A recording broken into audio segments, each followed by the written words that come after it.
बघ आणलाय मोत्याचा दाणा. बघू बघू बघू, आहा छान आहे बाई, पण ठेवायचा कुठे?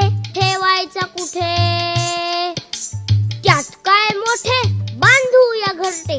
हा, झाडाच्या फांदीवर बांधूया छोटे घर.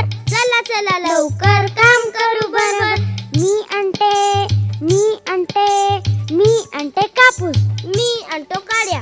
मी आणते गवत. मी आणतो दोरा. आतमध्ये छानदार कापूस मऊ, कडेने गवत पसरून देऊ. गवताच्या कडेनं काड्या ठेवू, सगळीकडून दोऱ्याने शिवू. आतमध्ये छानदार पिलांना ठेवू. आतमध्ये छानदार पिलांना ठेवू.